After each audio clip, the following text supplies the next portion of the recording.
what's hilarious is every single thing that you guys both said about these two ads, I had in my head. That was my perceived initial response.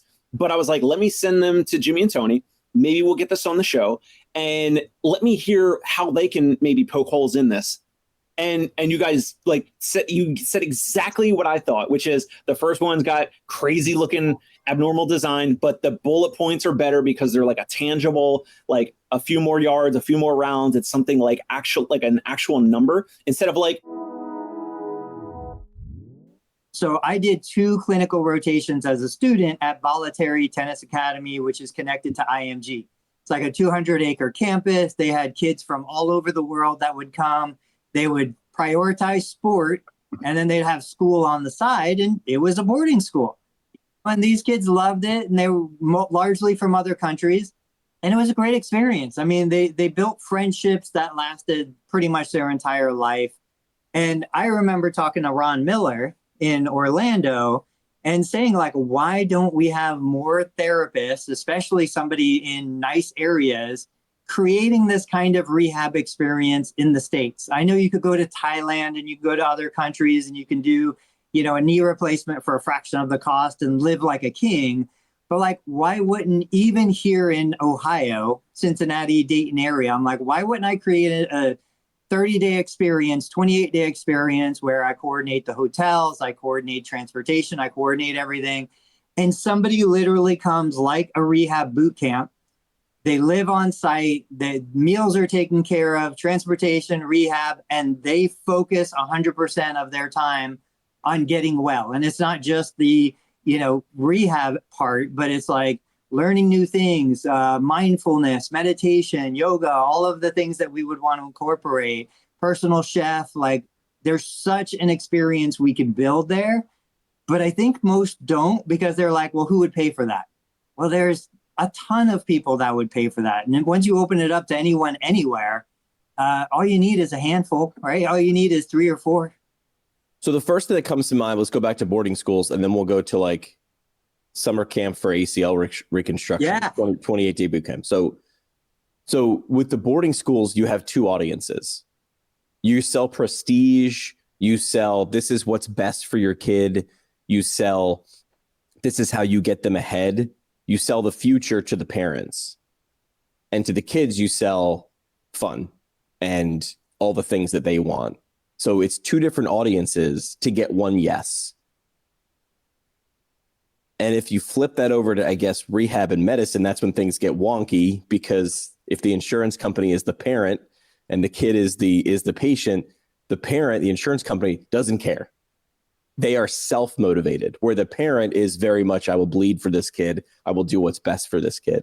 So I think there it is, like sort of the similarity, but the differences. So on my show months ago, I had covered something like this. It was Spiro Clinic in Arkansas. It's like a chiropractic owned practice. They don't have physical therapists, but they have, you go on their website and they call them like exercise therapists or some BS. Like, it's obviously like personal trainers or dance around the stretchologists, moveologists, posturologists, whatever. But on that show, when I covered that, it's something like $40,000. They help people start a GoFundMe, which that's a side conversation. Like, that means like you don't have the financial resources, so maybe you're not the right fit or whatever, but like they help them with all that. So that's kind of what you're talking about, Tony. Like, if you're talking about the patient side of things, I was thinking like on the therapist side of things, and I was like, well, I mean, I'm paying my therapist pretty well, and I'm trying to support them, and I'm trying to think like, could I do that, or am I already doing some of that stuff or whatever? But yeah, I don't know. No, I remember that episode. I remember talking about it. That is the model that I think there's a group of clinicians within the profession that would love to do something like that. And I just think it's not even on their radar. They're not even thinking about it because they can't imagine. And it wouldn't be insurance reimbursement. Like, maybe you would let some of that insurance come in. Yeah, but it's just, why do I send my kids to a private school instead of the public school? I would argue here in Ohio, the public school has far more resources, far more money, far more access to programs that I would love my kids to participate in. But there's other reasons why I pay extra money to send them to a private school, And so, But if you're not in that world, I think you just don't even think about it. So the cost of the IMG Academy is the 70 grand, or that's a different. No, the boarding school and IMG, two different things. Two separate stories, but just repeating the same theme, which is, look, if I'm going to take something serious, if I want my kid who maybe has a propensity to do well in a sport, I'm going to put the time, the money, the effort behind them doing well. And I'm going to put them in an environment with other people who are just as focused. You know, if I want to learn something, I mean, we all went through PT school. Like, we would not have learned as well if we weren't in that confined environment with other like-minded individuals who are challenging each other, pushing each other to learn and do, and you know, all that process. I mean, anybody could go buy the same PT books. We can buy the same textbook. Right. We could save $150,000. Like, but there's something about being in that environment. And I think the people who are successful in anything understand that focus. Dave understands the focus. If he wants to bat better, pitch better, catch better, he needs to be around better baseball players than he is, you know, and he gets himself into those environments. So I don't even think it's that hard of a sell. I think it's just creating the option. It's creating that there's got to be someone on the other side for you to want to jump, right? Where's your sell? Where's your, well, this person's already here. Are you going to play with them, right? Where's your LeBron to make you want to come to wherever he went? He went St. Mary's or whatever he went to in high school. It's like, what's your draw? So could a clinic or a business create this while when the ship has already left the port? Like, could you convert a clinic to say, like, we are now this, or would you have to start a new ship and say, now we're this, we're shifting over from this model to the other? Which would be a better idea? Take Tony's clinic as an example. Continue in the new year, continue taking insurance contracts, whatever, and just start a secondary offering. You could put on the website. You could just run ads to that and not have it on the website. You could pitch it over the phone. Tony can, you know, cherry pick certain clients. Like, he can verbally pitch it to them and say, you know, whether it's the thing that we covered before that Jeremy Sutton started to do, like the return to golf program, and your therapist is going to come, you know, on the, you know, the links with you, whatever. And if you charge a couple $1,000s or whatever the thing is, like, you could certainly just start pitching it. And then Tony can have his PTAs or someone else kind of do a lot of the fulfillment on the patient client side of things, whatever it is, like whether it's knee replacement rehab or whatever. So before we go to Dave's ads, what do you think it takes to make that switch? I know for me, and you hear this saying all the time, like, I'm sick of being sick. I get to the point where I'm so fed up with being underpaid, overworked, not having anything to show for my efforts, like killing myself to feed the passion. I have to get to the point of anger, like legit anger, before I'm like, you know what, $350. And if you don't want to come, I don't care. Go find someplace else. Like, I will kick you out of my clinic. I don't think that's making the decision from a place of power. I think that's a bad way to make the decision. But it's the same way like the holidays, right? I eat junk. I'm consuming like cake and cookies and all this stuff. And I feel so sick, so bloated, gain weight to the point where I get mad. And that anger is what makes me flip the switch. And I'm like, I'm done. I'm not eating any more of that crap. I'm gonna, going for a run. Even if it's a crawl, I'm gonna get out there. People say you don't make a change until the pain of not doing something is greater than the pain of doing something. So it's like, it hurts me more to sit on the couch than it would to actually, even if I hate running, to run. It's like, that's got to outweigh that. So that's where it's like, you have to burn the boats. It's like, you have to take it away. This easier option is not an option anymore here. So if you want this, you go through door A, because if you give them A and B and A is easier, we're big dumb animals. And that's not an insult. It's just like, understand that we will default to A until B is the better option, until we honestly believe B is the better option. Dave, what were you going to say? So I have something that kind of ties this together with the you're talking about earlier with like the boarding school, or like the option of something that is either way more expensive or takes more effort, or is kind of like not the norm. So the other day, so now we're in Central Florida. We were seeing family in South Florida, and it was the day after Christmas. And we're outside walking with some of the family members, walking the baby in the stroller. And it was like 70 degrees. And I pull up my phone. The weather in New York was 30 degrees. I was like, oh, I'm in t-shirt and shorts. It's breezy as the sun's setting. It's taking pictures of the sunset. Beautiful. And we've talked about it intermittently over the years. Like, I fully understand now why people snowbird. Like, I used to not understand it. Now I get it. I totally get it.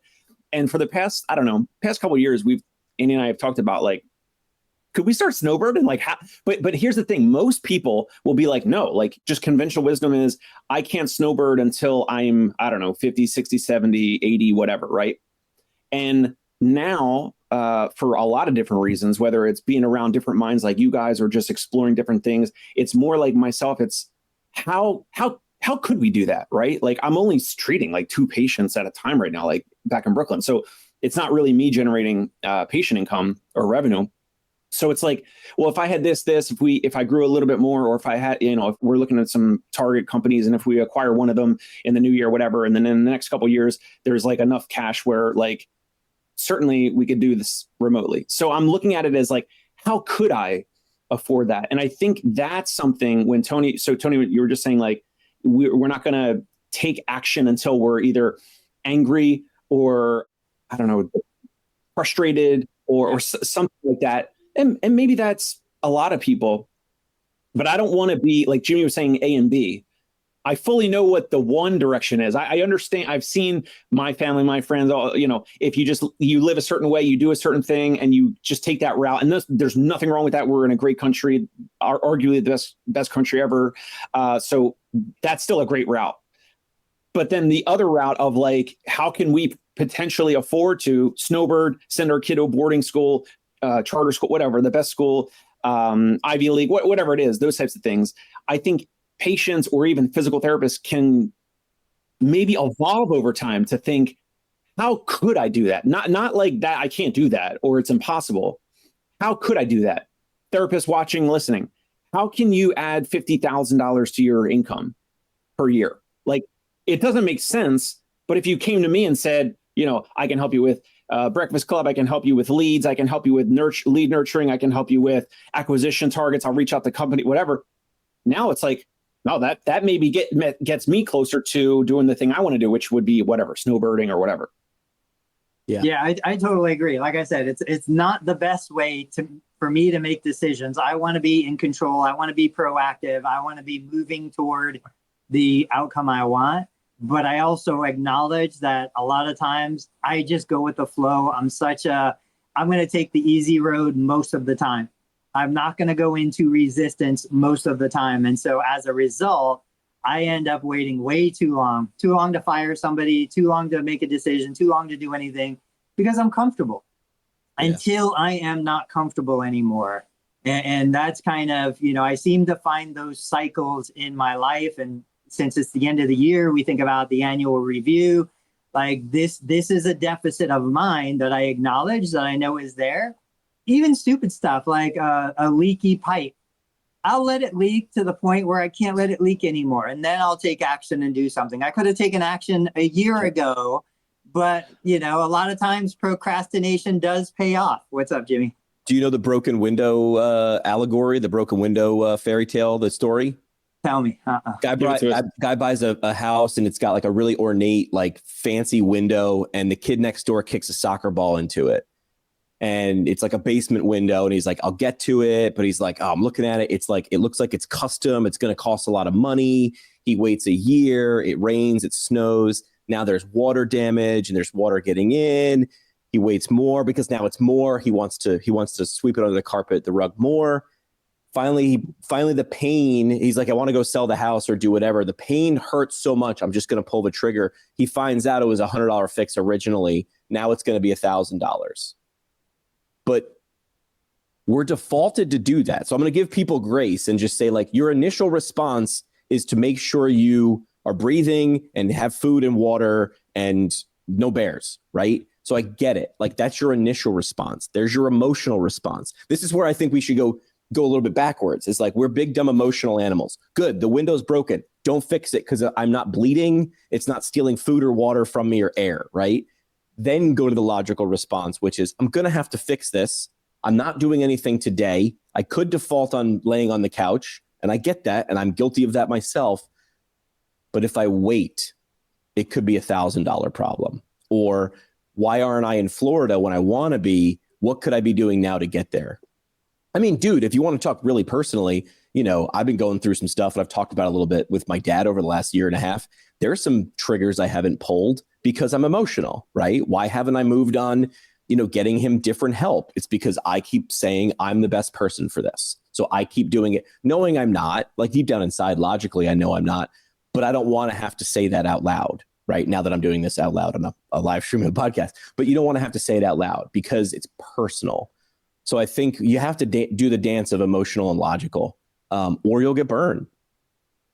So this conversation, for anybody listening, watching now or in the future, these are the conversations that I'm trying to figure out, that I'm trying to create a framework for, to help the person that's sitting on the couch right now come into my clinic. Like, this is the sales copy that we want to capture, the insecurities, the frustrations, the stuff that's going on in our minds, because my ideal client is sitting at home right now, 10 pounds, 20 pounds overweight, out of shape, in their late 40s, early 50s, maybe 60s, looking at the next 30 or 40 years, saying, I've got, a couple $1,000. What the heck am I going to do with it? I'm not going to buy Bitcoin at over 100,000 a coin. I'm not going to put it into the stock market at all-time highs. I'm not going to. What else do I do? There's nothing better to do with the money that's sitting in my account that's depreciating every day than invest it in my health, my fitness, my future, my family. And so how do I motivate that person through video, through text, through communication of some kind to take action, to fix the broken window today instead of next year, and come into my clinic and put that money in my bank account so that I can help him or her achieve those goals? This is the sales copy conversation. And I always say, like, 20 years ago, 30 years ago, when I started business, I wasn't my ideal client. I was like a 20-year-old. I was happy and healthy and no responsibilities. Now I am my ideal client. If I can make a message that resonates with me, it's the message that'll resonate with the person I want to pay me to help them achieve their outcome. These are the conversations we need to capture and deconstruct. Do we have that? I feel, guys, what was that, Tony? No, go ahead. I'm listening. I feel like a lot of my ideal clients aren't like that. Like, really? They take action. Yeah. Like, yeah. Yes. Okay. But who were they before they took the action? Isn't that what you're talking about? Is like, what message does that person need to change? It certainly could be. Meaning, okay. So Tony, when your person, maybe they had all that frustration, they procrastinated, just like the window analogy, they procrastinate, they come in, now their knee is like, now they can't even walk, right? They're coming in with all these issues. Now the knee is throwing them off, and now they got some back pain and some other things. And maybe they had to use a walking stick or a crutch or a cane or something. Now it's kind of thrown off. Now they got hip and shoulder pain. They got all this stuff. Now they come in, and now they, like the window analogy, now they require more physical therapy. I feel like a lot of my, like that type of patient will that type of patient also require more of your encouragement and urgence, like urging them, like, oh, you could do this, you could do this. Like, they come in the clinic, are they like motivated? They show up, they not total knee replacement post-surgical, let's say non-operative. They come in after they might have procrastinated. You ask them, how long have you had this knee pain? And they're like, oh, I don't know, on and off for 5 or 10 years, or it's gotten real bad the last year. Maybe you dig in, like, hey, what have you tried? Of course, they've tried, hot pack, cold pack, YouTube videos, oh yeah, I watch you on YouTube, whatever, this, that. I tried, I don't know, massage and Advil and ibuprofen and injections and all this other stuff. They come in, Tony, are they also now going to require a lot of your motivation and encourage positive reinforcement, all that type of stuff? I think they do. I think the target I'm looking for me is maybe 20 years younger, 10 years younger than your target. And not necessarily even younger in age, but just younger in kind of maturity. I am looking to create a new community of individuals who still have kids that are in the house. They're not graduated. They're not in college. Who, like I said, they're effectively me. I'm going to turn 50 next month. I'm looking at where I am. Yeah, I'm looking at where I am financially, family, personally, physically. I'm making plans for that. And so I want to surround myself, maybe this is just a selfish on my part, but I do want to kind of surround myself with people who are going through that same life phase so that maybe we can do this together as a little bit of a community. So when I'm coming into the clinic, I'm not coming to do a job. I'm not coming to treat people. I don't want to treat people anymore, but I'm coming like I'm hanging out with friends who are all moving toward this next phase in life. And I do think your population, they're past that. Their kids are older. They're maybe more financially successful already. And they're looking at maintaining and improving, not just like, I don't know. I do think it's a different life phase that you're targeting compared to what I'm talking about right now. But is it, you guys are talking about demographics. I think it's psychographics. So even with psychographics, yeah. Let's pair these two examples we're talking about. Is like Dave might be saying that his ideal patient, the people that find him, dude, they were Stanford grads and their kids are going to Stanford. So they don't need to be convinced. They've drank the Kool-Aid. So it's more like a bell curve. Tony's talking about the people who are maybe in the middle of the bell curve or maybe slightly to the right of the bell curve who are like, yeah, we never did that before, but that's within reach, or maybe we should. Yeah, that feels like something we should prioritize. I feel like, and using the bell curve analogy, I think is good. There's more people like that than there are. Dave knows this. Dave knows he's not going after 99% of New York City. He's going after 3%, 5%. I don't know. I'm just making up numbers, but he understands that he's aiming because he's higher, because he's charging something more and delivering a lot more. He's charging more. It's gonna shrink that market. But what you're communicating needs to be different, right? This is how we've always done. You've been there. You're a legacy. That's what you need to say to someone who has been to an Ivy League school to get their kid to go to an Ivy League school. Different conversation to get someone to even think about that. Man, you didn't go to college, but your kid qualified. Don't you want to give them the best opportunity to take that step forward, to have that thing you never did? I mean, how many times do you hear, give your kids something you never had? So it's different messages for different audiences, which is also a good segue to the ads that Dave wanted to put up on the screen, because what you say in the copywriting matters. This is different bait for different fish. Can you pull those up? Yeah, we'll start with, I'll go in order, Dave, and you tell me if I have the right ads on screen. Yeah. So I have a personal opinion on this. I would love for us to do the pros and cons of each. Okay. And maybe pick a winner. I don't know why, but I was targeted with one of these or two of these. I think I clicked on one. So now, the algorithm was like, all right, let's send this user another back pain golfing ad. Right. So this one is from like a coach, like whatever that means, like a personal trainer, right? Like a whatever golf coach. So golfers eliminate back pain, regain peak performance, fully recover from back pain with relief in 28 days, healing back pain. By healing back pain, our clients typically play, six more rounds every week. They add 30 yards to every drive, improve their shot consistently by 50%. DM me, quote unquote, golf for more information. You tap and this is on Instagram mobile, you tap that golf button, and then it does like this it's a chat bot. What do you call it? It's like a chat bot, but so you click it, it shows the preview of the message. I think you have to do another action, right? I think you have to tap golf there or something.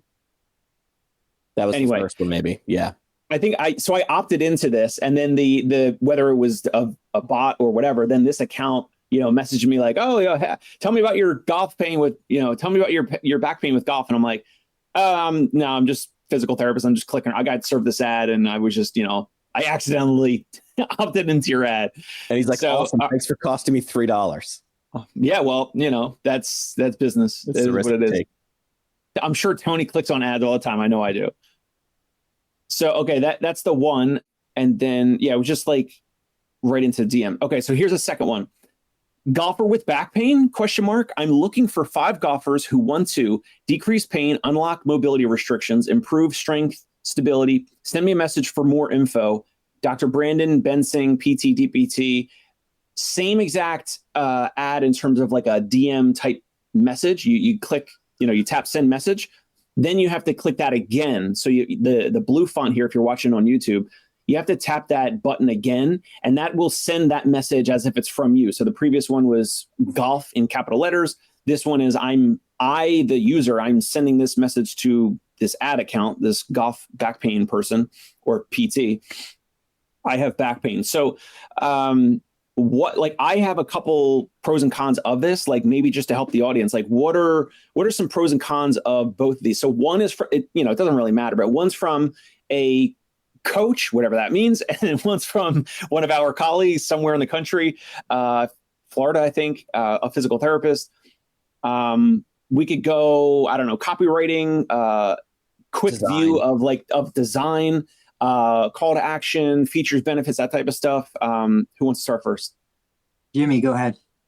Yeah, so I'd like the copywriting and the coaches ad first, and this would be Coach John Hamm. Golfers eliminate back pain. Here's why. I don't like the design because I think it's too small and I think there's too many words compared to the Dr. Brandon Bensing. But he talks about playing 6 more rounds of golf every week. I mean, even these things even sound ridiculous, but whatever. Adding 30 yards to every drive and improving their shot consistency by 50%. I think he was swinging a little bit out of his golf spikes a little bit there, but he's saying the things that you want. Like, these are the things that you feel like you're lacking. Luke was lacking a father and wanted to be a Jedi, right? Where Dr. Bensing here is talking about decreasing pain, in unlocking mobility restrictions. I'm a golfer. I don't classic physical therapist. Right. I love the fact that, and I'm not knocking Dr. Brandon Bensing. I love the fact that he's using probably something like ManyChat to do a chatbot sequence like this and put it out there. I'd say he's 85% of the way there, but I'm looking at this first one. This is hard to read, so that's just me nitpicking design. Yep. I agree. Brandon's is way easier to read. I think if you even if you put this copy through ChatGPT and said, give me a smart brevity version of this, like, knock it down a little bit, make it easier to read. They do both have 3 things, which is good. People like 3s, amigos, stooges, blind mice. But the first ad here that's on the screen from the coach is talking about the tangible things that I would tell my buddy I wish I had, or the thing inside, versus Brandon's talking to PTs almost. Improve strength and stability. He's making me do math for one more step. Well, if you have strength and stability, you can hit the ball further. Then why the hell would you just say that, right? Like, why not just say that? The coach is saying that. I think Brandon probably doing it because he's overthinking it and he doesn't want to sell too much because he's a bleeding heart and he's got the Peace Corps gene. So that's why I'm not knocking him. I see what you're doing, but do it more like this. If you think you can do that, say it. Tony, what do you think? Yeah, I agree. Like, this one, more eye-catching, hard to read, but more eye-catching, better language, better copy. It resonates the message, even the image in the background of the guy. Yep. You kind of have to strain to figure out what it is. And then you realize, oh, it's this guy holding his back. Go to the other one. I just feel like the other one's too plain Jane. It's a magazine ad. Like, I'd turn the page. That's all that I would do instantly. The only thing I like about Brandon's versus the coach is the headline. Like, we've talked about visual hierarchy before, right? You've seen that image. It comes up with a bunch of words. It says, you will read this, then you will read this, then you will read this, then you will read this. It's based on visual hierarchy. The only thing design-wise I like about this, well, a couple things. Number one, the text is easier to read. I don't know about white and yellow on green. I get what he's doing with the golf, but golfer with back pain, ? Right? So he's going after the golfer with back pain versus the headline on the coaches. I don't know where to look first because those first 2 lines are the same size, same height, or same font size, and they're different colors. I don't know where to skip to. This is a little bit more clear. He obviously took this looks like a design from Canva, but what wins and what typically wins, if you put better design by both of these ads, if you had a designer design both the ads, this one still wins because of these 3 bullet points. play 6 more rounds every week. First of all, who the hell has time to play 6 more rounds every week? Who's doing that? No, I have a family friend who plays a round of golf. Like, okay, he's a physician. He's a cardiologist, and he plays a round of golf almost every day. But could he play 6 more rounds? That's what this ad is saying. Absolutely he could, because the golfers are insane. These two, that's the thing these two guys know that we don't really know. Yeah, you're right. You're probably right. That coach and that physical therapist know their ideal client. If they're in pain, they have something nagging, whatever, they can't do the thing that lights them up the most. And golfers, if you're a golfer, and I'm not, Tony is looking like he knows some golfers out there in Ohio. Golfers are insane. They're kind of like runners, right? Like people that get the running bug and they run every single day. Yes, a golfer who's obsessed, which is the ideal client of both of those, it looks like or sounds like. Yeah. Then yes, 6 more rounds. It seems like yes, it's what's that like? Is that like a third of a round, right? Something like that. So like, could they fit that in? Yes. Golfers are crazy. And the thing is, even if they can't, they think they want to. I have the ability to. Yeah. So like that's what you're playing to. Yeah, no, I totally agree. I love the first ad. Not so hot about the second. It's not bad. It's just not like bringing me to any kind of emotion or anything. The other thing I would say, I mentioned this on the show before. We're in the market right now for a new car for my 16-year-old. So we're getting, we're researching cars, we're looking at financing, we're doing all this stuff. I started getting Subaru ads. Well, no, they're not even ads. They're funny reels about Subaru owners. Now, I'm not trying to get canceled, so I'm not going to say, but I think anybody watching this knows. Who are you going to offend by mentioning this? Come on. When you think of who owns a Subaru historically, it's a very specific archetype of a person. Right. And so go on. Now I'm getting those reels. I send those reels to my wife. I said, as soon as you click on this, you're going to get 20 lesbian Subaru like videos. That's everything in your feed. And so, but when you think of that, it's the same thing with this. Like, I love that Dave brought up runners. So I'm not a golfer. I've known plenty of golfers. But like as a runner, yeah, I will run every single day. I'll run through the rain. I'll run through the snow. I will run through harsh conditions just to say that I ran in this kind of weather.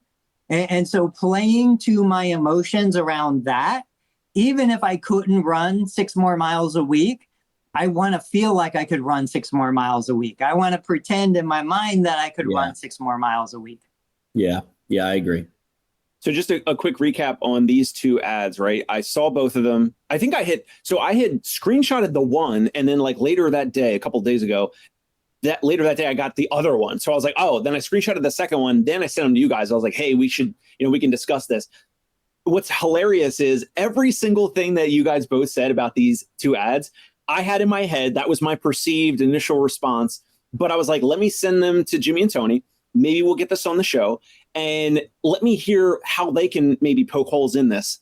And you guys said exactly what I thought, which is the first one's got crazy looking abnormal design, but the bullet points are better because they're like a tangible, like a few more yards, a few more rounds. It's something like an actual number instead of like decreased pain, increased mobility, like whatever that means, like blanket statement. Which is funny, right? Because PTs have to write objective goals. But as soon as we start talking about what we do, we start talking about in ambiguities. And I'm like, dude, be specific.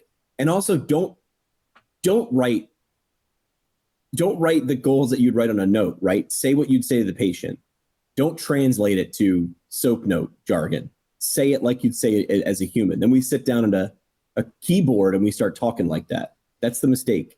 I mean, it's okay because it takes like writing ads like that. It takes some trial and error and chops. Like it takes some reps and it's not like anything that we've typically done before. And that's okay. So you can learn it. An exercise we used to do when I was back in radio or I was taught was like throw out your first 5 or 6 ideas, like throw them out, write them down, toss them. Just clean the pipes. You know what I mean? Get it out of there. Because those are the ones that aren't going to resonate. Like get all your crappy ideas out. That's why like those social media posts that say like, bad ideas only. Like, that's why they work. It's like, it's funny. Like, let me get all the crappy ideas out first. Like, let's have the fun ones that won't work. And then when you've gotten that out of the way, that's how you differentiate, is you've got to get the bad ideas out of the way first. Jimmy, take a look at some of the comments. We got a bunch of comments. While you're looking at that, I don't see comments. There's a whole bunch. Will Boyd, Scott. Something's wrong. Yeah, bring them up on screen. I don't have anything on my screen. I don't think I can. Oh, yeah, I can. Let me see. I see Scott. I see good to see you guys. That's all I see. Yeah, I can't. That's all I see too. There's a bunch in the comments. Anyway, Tony's plugged into some private chat line. Another drill talking about, like, so Dave screenshots those apps, and what I'm doing right now, I'm going to interview a guy coming up. I think he makes incredible videos about products and things that he's using. He's a DPT. I can't wait to connect with him in person. A copywriting drill. Dave, I bet you've done this.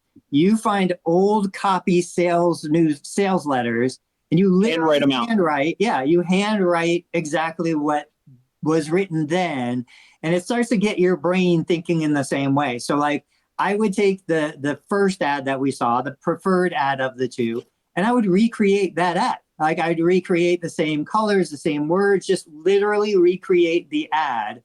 And then I would start to model and recreate it in ways that are more original, so that I'm not just plagiarizing that. I'm doing that in video. So right now I'm looking at some of the most successful videos, reels and stuff, and I'm breaking them down into a framework. So I'm like, all right, what sounds are they putting in? Where are they making the cuts? What are they doing? And then I recreate the exact video that they have, but I do that to understand the structure, and then I use that as a framework for future videos that I'm going to create. Because my social media, and I shared it with you guys, but it's going crazy. Like, TikTok's growing 100 new followers a day, which is huge for that. I'm over 400 followers now. Instagram, I got my first 100,000+ view reel, and it's adding like hundreds of new followers to Instagram. The Facebook is at 2.5 million views in 28 days on the reels. So I'm like, okay, I've got real traction, but I need to understand, like, how do I keep improving that content? How do I keep improving the messaging so that, I've got something of value here? But those are all great drills. Yeah, you could look up like old, like most popular magazine, like ads, like headlines. I actually, years ago, back when I was doing the copywriting and the landing pages and all that type of stuff for Ron Miller and that whole cash physical therapy coaching type stuff, I wrote out, and I don't want to get canceled either, because this guy, Gary Halpert, in some of his writings, you found out later that there was some racist whatever. I didn't know that, but I wrote out by hand his boron letters. So this guy was like a copywriter, and then I think he was jailed because of like tax evasion. It's kind of a crazy like story, right? Is this Tony's nodding his head? But he wrote letters to his son, and now his son, by the way, I think he does copywriting and whatever marketing, where he writes sales letters and like the video webinar type scripts or whatever for companies. Anyway, so this guy was like some legendary copywriter. I just took that from it. I didn't take anything else from it, but I took that and I hand wrote his 20 or whatever boron letters. And boron was like, I think it's some jail in California. So that's like why it's called boron letters. And like each letter was like, I don't know, a couple pages. And I hand wrote those, the whole thing. And the biggest thing, like, you don't realize it once you start doing it. And yes, this takes time and effort, and you got to put effort in if you want to grow and expand and all that type of stuff. So once you realize the style, like starting a sentence, like not always grammatically correct anyway, if you write out those headlines or the subheadlines or things like that online, you start to see the patterns. And then you start to realize, oh, like this is the structure that like every ad, infomercial, commercial, like proven, tried and true advertisement has come from. So yeah, it works, but yeah, it takes effort. Yep. All Let's right. see. So we covered ads. We covered. I want to hear real quick, Tony. So you were at the IMG Academy, right? That was the Nick Bollettieri, that the academy that he started. Okay. So real quick, and you can fill in any gaps. I heard that he's a man, or now he passed away, but he was a madman. And what's fascinating is like he was the tennis coach for Andre Agassi, correct? Yeah. And so many others. And he was not a tennis player. Like he didn't professionally play tennis. So sometimes with coaching or like in pro sports, like, I don't know, like Bill Belichick, like I'm sure he played, football when he was younger, but he didn't play in the NFL, right? Like, but he became the best NFL coach of all time. So I don't know, is that like a talking point in the 12% battery life that we have remaining on the show?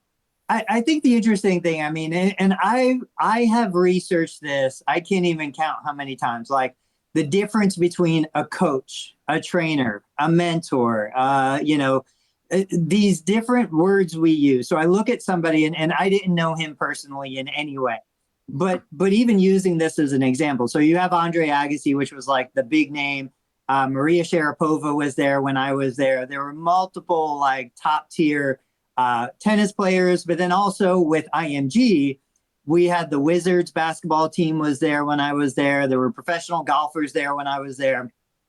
But still, you look at Nick Bollettieri and you're like, all right, we saw the success with Andre Agassi, but how many thousands of athletes did he influence and impact that really never went anywhere? And so why do we cherry pick this one? The results of that are not representative of the results of so many others. So I don't even know that there was any advantage, any benefit to him, like Belichick, with him and the Patriots. I mean, the Patriots are dying these days. They're horrible. But it's like, again, was it timing? Was it you had the right personalities?